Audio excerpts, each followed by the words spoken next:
Hey, what's up my wild mustachians, and welcome back to another wild video. Now, first and foremost, hit that bell button, check out my last video, and have some fun on my channel. So let's get right into it. Hey guys, welcome back to another noob guide to being a gold maker. First, I want to say thank you so much for joining us today. Y'all loved episode 1, so expect a lot more. So with that said, I do want to say this guide is actually for vets, pros, returning players, and noobs. Now, check out the last video to make sure you're actually caught up in current events. So let's get right into it. So first and foremost, you're actually going to want to consider what your realm you're going to be choosing. Now, this can actually mean a difference from selling to being stuck to actually wasting time. Now, what I want to say right now, here's a rule of thumb that I do a lot and it's actually worked out for me. High pop equals a faster sales, but massive decrease in price. Remember, this is not always, this is actually just a rule of thumb that I use. Lower pop equals slower sales but higher prices or no sales at all. So consider that when you're actually choosing a server. The Undermine Journal can actually help you with all the prices out there if you actually want to see it, and also too as well, pop sites will actually help you too as well. The reason why pop sites will help you is because it can tell you how many people are playing on that server and how many, you know, potential customers you can actually have. Now, Undermine Journal will show you how many sales and actually how many items are actually going on the market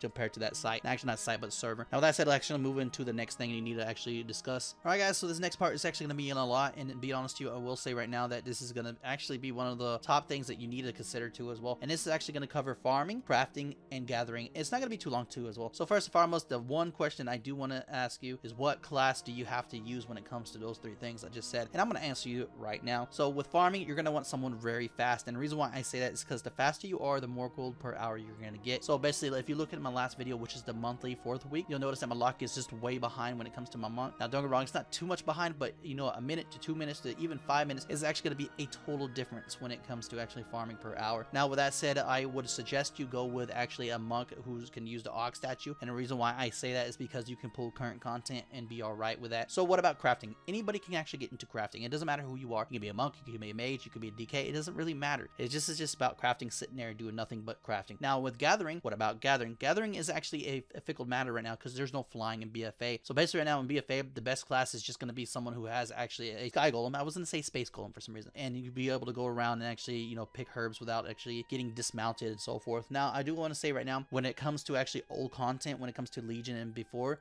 a druid is the best, especially if you have flying on all the expansions. And the reason why I say that is because druid can actually use flight form to gather all the herbs without actually getting off mount or just turning forms. But I will say, I think right now, mining is actually different. I think you turn back into your regular, but remember, you have a instant cast when it comes to flying. Now, with that said, guys, let me know in the comments below what you thought about this video. I thought that was actually helpful for y'all guys. It could have been longer, but I don't want to make it too long because I want to get to the point. I want to understand that these two questions or these two suggestions that I just did are actually going to mean a lot when it comes to your gold making, because they do. Whenever it picks your server, it does make a lot, guys, because you don't want to be stuck like I was when I first started, where your main character is like, oh man, I'm farming all this stuff. Turns out your market is just crap and you can't go nowhere because you put so much time and effort into that server. Now, with that said, guys, like always, please like, subscribe, and comment. And if you want a longer video, let me know in the comments below. But like always, stay stashing each raw gold. So if you actually do all the wings compared to just like skipping one like I did, you're actually going to get a lot more raw gold. Now, with that said, that is just plainly amazing from the raw gold we had last week to now when actually adding siege and looking for raids. So I suggest you do that. So let's actually move to the next section. Before we get into the next section, the code word is going to be chili. I do want to actually say a few things, and that is actually, let's get this to 500 views and 30 likes. Remember that if we don't get the 500 views in that video, the code word does not count at all, and that's just been the rule since I actually started giving away wild tokens. So let's get right into the